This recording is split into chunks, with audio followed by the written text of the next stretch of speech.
Yun guys, magandang hapon. Anong balita? So, pauwi na pala tayo galing sa trabaho. Kakatapos ng trabaho ko.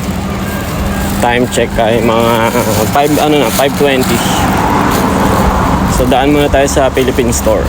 So, ayun na nga guys, pagkatapos ko ng trabaho ko kanina, naisipan ko na dumaan nga dito sa Philippine Store, malapit lang sa trabaho namin. At ito nga yung pangalan ng Philippine Store guys, Shop 5, tapos may nakalagay na Philippine Sari-Sari Store. Pagpasok ko nga dito guys, ito kagad yung hinanap ko, yung munggo. 100 grams nga pala to guys, 250 yun yung presyo niya. Kung sa Philippine peso naman, siguro mga nasa 98 pesos. Sunod ko naman nga kinuha guys, ay yung pansahog natin sa munggo. Syempre hindi mawawala itong chicharon. 330 yan nga ito, kung sa atin naman, nasa 118 pesos. Dito naman sa drinks nila, may nakita akong Red Horse, San Mig Light, tapos meron Chucky. At dahil nga mahilig si Sari at sa Ichi dito guys sa may Chucky, bumili nga ako dito ng 2 piraso. 200 yun naman yung Chucky guys, siguro kung sa peso naman, nasa mga 78 pesos siguro yung isa. Disclaimer nga lang pala guys sa mga magagalit dyan, bakit ko na naman kino-compare yung presyo ng yan sa Pilipinas. Minsan kasi guys, merong mga nagtatanong kung magkano daw ba yung presyo ng mga pinagbibili ko dito. Kaya nga yan, ini-equivalent ko na para hindi na kayo mahirapan. Inunahan ko lang yung mga basher dyan, baka kasi mamaya maunahan na naman tayo sa comment section eh. Eto naman guys, may nakita naman tayong itlog na kinamot dito, 330 yen. 4 na piraso nga yan, kung sa atin naman sa Pinas, siguro mga nasa 130 yung 4 na yun. Marami din sila tindang kung ano-ano dito guys, hindi ko nga lang na-videoan lahat. Dito naman sa freezer nila guys, may nakita nga akong daing na bangus dito na 3 piraso siya, tapos meron ng timpla. 1,200 yun naman to guys, kung sa atin naman sa Pinas ay 470. Meron din nga palang mga sili dito, dugo ng baboy, tapos mga kung ano-ano pa. Bali yun lang naman yung mga pinagbibili ko guys, konti lang din kasi yung dala kong pera, baka mamaya ma-short ako eh. So ayun guys, nakabili na tayo ng pwedeng malutong ulam. Nakabili tayo ng munggo, ng bangus, tapos ng 2 Chucky, at saka isang buko juice, at saka na isang chicharon. Yun, pansahog natin sa munggo. So yun lang, tipid tayo eh. Magkano lang din kasi yung dala kong pera, kaya kaunti lang yung binili natin. So mamaya na lang guys, pauwi na pala ako. Update ko na lang kayo kapag nasa bahay na ako. Bye bye.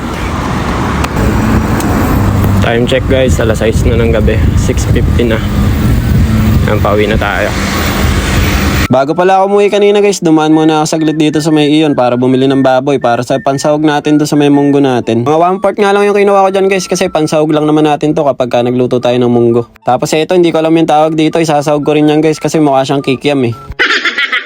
Bale eto, at nakauwi na nga pala ako sa bahay guys. Si Ate Sari ngayon sumalubong sa akin. Nakaabang na kaagad eh, no? Kala mo naman galing ako ng ibang bansa eh.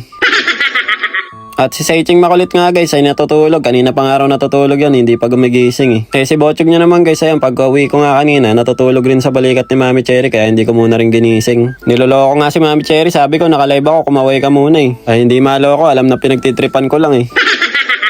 Eto pala lahat ang nabili natin guys, Chucky, tapos buko juice, binili ko kay Mami Cherry, may munggo, itlog na pula, chicharon at saka bangus. Nagtatampo nga si Mami Cherry, sabi niya bakit ako walang Chucky? Sabi ko gusto pala, hindi sinabi. Pagkakita nga ni Ate Sauri ng Chucky guys, ayun, tinuro agad eh, inumin na daw niya. Palagay ko nga pag naubos ni Ate Sauri yung kanya, palihim na sisip-sip to kay Seichi mamaya. Bali ayun na nga guys, pagka-uwi ko kanina, nagpahinga lang ako ng mga 15 minutes, tapos naligo na rin ako kasi may pintura ako eh. Eh habang nagpapatayo naman ako ng buhok guys, eh si Bochog naman eh nagising. Kala ko may gagambang gumagapang eh, si Bochog pala nagising eh.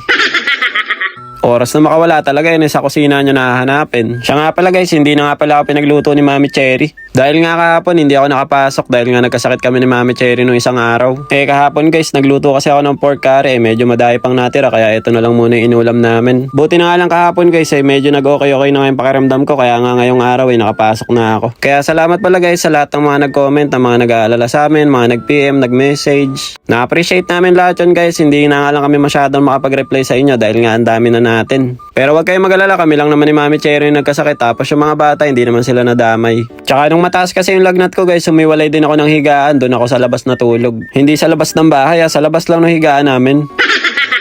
Tara kain na tayo guys, itadakimasu. Nako si Bochog nyo guys, nauna na nga kumain, nauna na magpakabusog. Nagulat nga kay Ate Sauri guys, biglang umiling, hindi ko alam kung napaso ba o kinilig eh. Si Seichi naman guys, masarap yung tulog kaya hindi na nga namin ginising. Mamaya na lang namin papakainin. Ang sarap din talaga na itong curry ng mga Japanese guys eh. Para siyang minudo na habang tumatagal lalong sumasarap yung sarsa. Mayroon bang pulis dyan sa inyo guys? Huliin nyo na si Bocho gaya na sumusuko na eh. Taas daw kamay ng malakas kumain. Ayun o, lumataas na yung kamay niya. Siya daw eh. Nagustuhan nga niya yung carrots guys dun sa may curry na niluto namin kaya medyo marami din nakain. Paano guys? Hanggang dito na lang muna. Kita-kitsa lang ulit tayo next video. Diyan eh. Mata ne. Arigato gozaimasu. Ngek ngek ngek. Bye bye.